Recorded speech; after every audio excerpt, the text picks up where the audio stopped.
Bonjour à tous, on vous retrouve, Georges Hamel et moi, pour notre émission Le Paddock qui parle de course automobile. Cette fois-ci, on vous parle des 24 heures du Mans parce que c'est une course qui a eu lieu les 21 et 22 août derniers. C'est toujours intéressant à suivre pour toutes sortes de raisons, les 24 heures du Mans. Oui. Ça a eu lieu l'année passée à huis clos en septembre. Cette année, ça a eu lieu au mois d'août. D'habitude, c'est une course qui a lieu à la mi-juin. Exactement. La différence, c'est qu'au mois d'août, on a plus de périodes de nuit. On doit piloter à la noirceur un petit peu plus longtemps parce qu'on est loin du solstice d'été. On pensait s'en tirer avec un peu moins de pluie. Non, il y en a eu quand même. Donc, les 24 heures du Mans, ça fait partie d'un calendrier de la FIA pour le championnat mondial d'endurance. Il y a des courses de 6 heures, des courses de 8 heures un peu partout dans le monde. Évidemment, la course des 24 heures du Mans, c'est la seule qui dure aussi longtemps. Elle compte d'ailleurs pour 2 fois les points dans le championnat, ce qui est tout à fait normal. C'est une course mythique dont on parle beaucoup, surtout en Europe, un peu moins ici, mais quand même. Ça se passe sur un circuit de plus de 13 km, donc 13,625 km exactement, avec 21 virages. C'est dans la région de la Sarthe, en Loire, en France. C'est une région fantastique. Les habitants sont extrêmement sympathiques. On a eu l'occasion, on va en reparler, mais on a eu l'occasion de les visiter en 2011, effectivement. C'est une course qui existe depuis 1923. On peut rien te cacher. Puis je pense que tu as fouillé un peu pour aller chercher un peu plus d'informations. C'est toujours intéressant d'aller chercher le côté historique, pourquoi ces choses-là se sont passées, etc. Puis oui, la première course, premier événement en 1923, puis crois-moi pas, cette course-là était... L'importance de cette course-là, c'est une course de qualification à l'époque, pour pouvoir participer au reste du championnat plus tard. Donc, dans les courses d'endurance. C'était pas une course avec un trophée au bout ou rien de ça? Oui, des trophées, etc. Et puis, bien sûr. Oui, mais quand même, c'était une course surtout pour se qualifier, pour démontrer qu'on était capable de fabriquer et d'entretenir une voiture pendant 24 heures pour faire les autres courses suivantes dans la saison. Et elle était au mois de mai, cette course-là, à cette époque-là, donc plus au début de la saison. Et puis pour votre bénéfice personnel, le gagnant cette année-là, la voiture, c'était une Chenard & Walker, je sais, vous connaissez ça. Moi aussi, je connaissais ça. Et c'est messieurs Lagache et Léonard qui ont remporté la course. Il y avait un Canadien, le capitaine Duff, qui a terminé la course cette année-là, mais qui l'a gagné en 1924, l'année suivante, pas dans la grosse classe, dans une classe subalterne. Et ce qui est intéressant aussi, c'est que course de qualification, ça voulait dire, fais les 24 heures, mais c'est un nombre de kilomètres prédéterminé. Alors, tu pouvais avoir à faire 1550 km ou 1600, dépendant de la classe dans laquelle ta voiture était inscrite. Il y avait déjà plusieurs classes. On va y revenir tantôt. Là, absolument. Il y avait déjà différentes classes à ce moment-là, calculées avec la cylindrée. Donc, les gens, ce qu'ils ont fait, c'est que dès qu'ils avaient fait leurs 1500, 1550 ou 1600 km réglementaires qui leur garantissaient de pouvoir faire le reste de la saison, on lève le pied, on ralentit. Est-ce qu'on devrait changer les bougies? Pour ça, pas question, on va les changer. On devrait-tu refaire l'huile? Oui, on va changer, on a le temps. On a nos 1600 km sont faits. Ce qui fait que probablement aujourd'hui, la moyenne de vitesse doit être autour de 200 km/h, mais à l'époque, ça devait être quoi, autour de 50, 60? Écoute, oui, tu es tombé dessus. 60 km/h, c'est la moyenne de vitesse en 1923. Donc, mais les gens, c'est ça, ils ralentissaient tous dans les 5, 6, 7 dernières heures pour préserver la voiture, s'assurer de finir. Alors, ça a été un petit peu bizarre comme fin de course. Tout le monde était relativement lent. C'est une belle petite route de campagne. Le circuit, à l'époque, beaucoup plus simple qu'aujourd'hui, mais c'était exactement la même région ou à peu près les mêmes routes. À peu près les mêmes routes. Il y a une route, d'ailleurs, qui est empruntée, qui est une route de circulation standard. À l'époque, il n'y avait pas les chicanes qu'on a actuellement qui servent à ralentir les voitures. Mais c'était une espèce de triangle, si tu veux, là, qui aujourd'hui est beaucoup plus élaboré, avec beaucoup plus de courbes, mais c'est à peu près ça. Les règles de sécurité, on n'en parle pas trop parce qu'il y en avait comme pas. Alors, et d'ailleurs, ça a amené un accident tragique en 1955.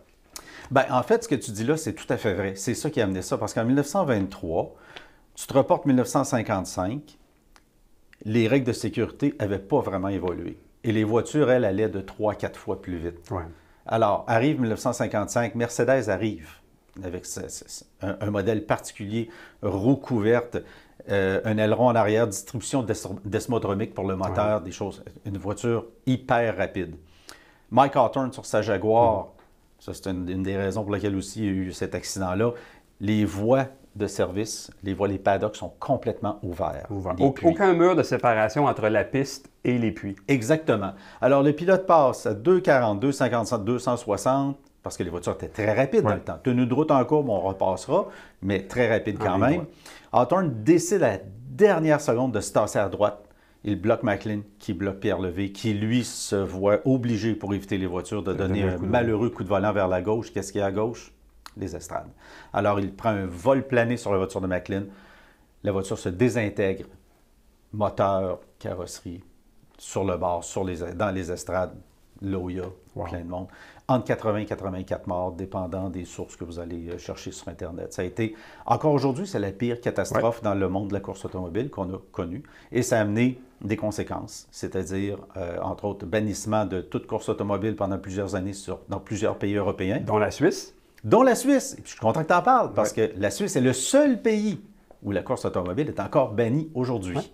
Même s'il y a déjà eu des Grands Prix de Suisse.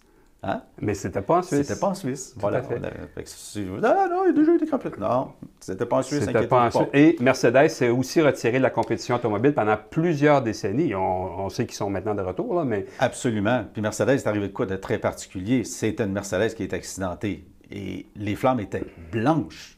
Et ça, tous les spectateurs disaient... Pourquoi blanche? Parce que la voiture est en magnésium et elle brûlait, le magnésium brûle. Et ce que Mercedes a fait, qui n'a pas plu à bien des gens, c'est qu'ils ont retiré la voiture, ils l'ont placée tout de suite sous une bâche et sont partis avant même la fin de la course. Il n'y avait plus personne de Mercedes qui était là pour pas que la voiture soit examinée par les commissaires. On a retrouvé... Moi, ce qui me fascine toujours quand je lis l'histoire de cet accident-là, c'est que on a continué la course. On a mis des couvertures sur certains corps, on a mis des couvertures sur certaines voitures, mais la course a continué. Ça serait impensable aujourd'hui. Le directeur du circuit à l'époque a décidé de laisser continuer la course pour une très bonne raison. Puis finalement, il a été félicité pour ça plusieurs mois plus tard. C'est tout simplement pour laisser les véhicules d'urgence venir chercher les blessés, parce que les morts, c'est des morts, mais il y avait beaucoup de blessés. Et s'il avait arrêté la course, ça aurait créé un blocage de toutes les rues autour du Mans. Puis tu sais comment c'est serré là, autour du Mans. Pour se rendre là, c'est pas toujours évident.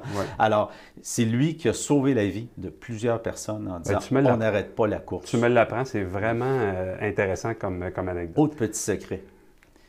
Jaguar a fait connaître un film qu'ils avaient caché pendant 20 ans pour ne pas que Mike Hawthorne soit culpabilisé, parce que c'était vraiment lui le responsable de l'accident. Un petit film amateur qui dure 3 secondes qui démontre que Hawthorne a freiné de façon très agressive et c'est lui qui a causé cet accident-là. Jaguar, parce qu'il conduit un Jaguar, a caché ce film-là jusqu'à la fin des années 60. Anecdote intéressante. Merci beaucoup pour cette historique-là. On passe en 2021, parce qu'en 2021, on est loin de 1955. La sécurité est omniprésente. Il n'y a pas de problème de ce côté-là. Tout à fait. Mais on a remplacé cette année les voitures LMP1 pour Le Mans prototype de catégorie 1 par la catégorie Hypercar. Ça se ressemble, mais c'est des voitures qui sont plus lourdes, plus lente, donc avec des technologies qui coûtent moins cher. Le but avoué, il y a 2 objectifs dans ce changement-là. C'est premièrement de réduire les coûts, parce qu'actuellement, Toyota est à peu près le seul grand manufacturier qui participe actuellement depuis quelques années aux 24 heures du Mans, et ça leur coûte 200 millions d'euros par année. Le but avoué, c'est de descendre ça à 30 ou 40 millions d'euros pour permettre à plus de manufacturiers de revenir dans la compétition. Et ça va marcher parce qu'on annonce déjà le retour de Peugeot en 2022 et de Ferrari, Audi et Porsche en 2023, probablement d'autres aussi qui vont suivre. L'autre objectif de ce changement-là, c'est de combiner ou de jumeler la réglementation des voitures d'endurance américaines qui courent aux 24 heures de Daytona, par exemple, ou à Sebring, avec les voitures européennes pour permettre à ces deux catégories-là de compétitionner ensemble. Absolument. Tu changes de continent, tu as encore les mêmes règlements. Bravo. En fait, c'est deux réglementations un peu différentes, mais il y a des règlements qu'ils appellent la balance de la puissance, où ils vont s'assurer d'avoir une puissance identique pour chacune des catégories qui vont se retrouver dans la catégorie Hypercar. Donc, techniquement, on parle de LMH pour Le Mans Hypercar et de LMDH pour Le Mans Daytona Hypercar. Donc, mais ça va être des voitures qui vont pouvoir compétitionner une contre l'autre. Cette année, aux 24 heures du Mans, il y avait 62 voitures sur la grille de départ. T'en as pas parlé tantôt, Non. mais En fait, on sait qu'il cette y avait... stratégie-là, justement, à l'époque, de pouvoir garder la voiture jusqu'à la fin et faire les efforts pour ça, a amené le taux de réussite pour finir la course. Là. 30 voitures ont terminé la course sur 33. Wow. Et ça, c'est pratiquement 90 Ben oui. Puis là, en 2021, on parle de 44 sur 62, qui est un très bon taux. Ben, très bon, oui. Par rapport à ce qui se passait, tu le disais, dans les années 70 ou 80, où il y avait beaucoup d'abandons. On parlait tantôt des hypercars qui n'avaient pas beaucoup de voitures, malheureusement. C'est ce qui va être réglé dans les prochaines années. Mais il y avait sur 62 nouvelles voitures, il y avait seulement 5 voitures dans la catégorie reine des 24 heures du Mans. C'est pas beaucoup. D'ailleurs, Toyota a gagné les 4 dernières saisons. Ouais. Avant eux, ça a été, il y a eu Audi, il y a eu Porsche entre les deux. Porsche dans les années 70 qui a dominé pendant plusieurs années. Tout à fait. Certains ont gagné 4 fois. Ford a gagné 4 fois. Oui, on va y revenir. On va y revenir. C'est intéressant ce que tu dis. Donc, 5 hypercars, il y avait 25 voitures LMP2. Ouais. Le même châssis, le même moteur, sauf une là, qui était sur Ligier, mais toutes les autres, c'est du Oreca Gibson.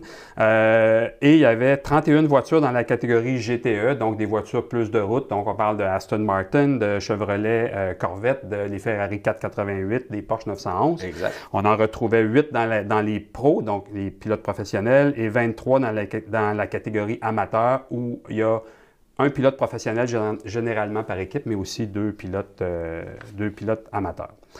Cette année, il y avait 32 Britanniques, plus de Britanniques que de Français. C'est plutôt rare. D'habitude, on retrouve plus de Français. Un seul Canadien était en liste cette année, Paul Dalla-Lana, 55 ans, qui pilotait une Aston Martin. Malheureusement, premier abandon de la course au 45e tour, un accident de son équipe. Il y avait aussi un équipage entièrement féminin cette année. C'est le cas depuis quelques années qu'il y a un équipage entièrement féminin. Malheureusement pour elles étaient en LP2 chez Alpine, abandon au 74e tour après un accident. Ça, c'est à peu près 4 heures de course, là, 74 tours. Il y a eu un départ sous la pluie cette année. Quoi de neuf? Quoi de neuf? Ça arrive souvent. 2 voitures de la série Hypercar, la Toyota numéro 8 et la Glickenhaus numéro 708, dans la première chicane, le premier virage du premier tour d'une course de 24 heures, se sont accrochés. Mais tu le sais, Christian, c'est important d'être premier au premier virage. C'est ça qui assure la victoire. Tout à fait. Hein? Non? Non. Ah non? Bon. Et ce qui est arrivé, bien, heureusement que des dommages matériels mineurs. Les 2 voitures ont pu continuer la course. Mais le retard accumulé pour réparer ces dommages-là, bien, en fait, qu'ils n'ont pas gagné la course. Et d'ailleurs, pour la Toyota numéro 8, qui était encore favorite cette année, parce que la Toyota numéro 8 a gagné avait gagné les 3 années précédentes, mais c'est cet accident-là qui les a probablement empêchés de gagner la course. C'est le numéro 7. C'est le numéro 7. Pour la première fois, le 7 chanceux. Oui, piloté par Conway, Kobayashi et Lopez. Donc, on parlait de la pluie au début. Il y a eu de la pluie aussi une bonne partie de la nuit. Bonne partie de la nuit, oui. Ce qui a ralenti un peu tous les pilotes, mais quand même, ça s'est bien passé. Donc, Toyota a gagné. Oui. Alpine, nouvelle dans la catégorie cette année, encore là, arrivé avec la nouvelle réglementation Hypercar, a terminé 3e. Évidemment, c'est la Toyota numéro 8 avec 2 tours de retard qui est arrivée au 2e rang. Et Glickenhaus Racing m'a terminé 4e et 5e. C'est une écurie américaine, toute nouvelle au Mans, qui... elle aussi a pu participer à cause de la nouvelle réglementation Hypercar. C'est une belle ouverture, puis avec les nouveaux règlements, avec un budget réduit, ça va être très, très, très intéressant de voir ça. Tu me parlais aussi réduction de chevaux vapeur. Oui, on passe de 1000 à 700 chevaux pour cette catégorie-là. On a parlé tantôt, Toyota a gagné 4 fois de suite. Ouais. Il y a 2 autres équipes qui ont gagné 4 fois de suite dans le passé. C'est vrai. Il y a Ford, entre autres. Ford, dans les années 60. Dans les années 60. Et Alfa Romeo. Et Alfa Romeo, bien sûr. L'anecdote intéressante par rapport à ça, c'est que, autant dans le cas de Ford qu'Alfa Romeo, après leurs 4 victoires consécutives aux 24 heures du Mans, ils n'ont plus jamais gagné la course. Et non. Donc, on souhaite à Toyota que ce ne soit pas le cas, mais ils vont avoir de la compétition, l'année prochaine. Exactement. Puis écoute, ça m'amène juste à parler de certains records. Qui a gagné le plus souvent les 24 heures du Mans?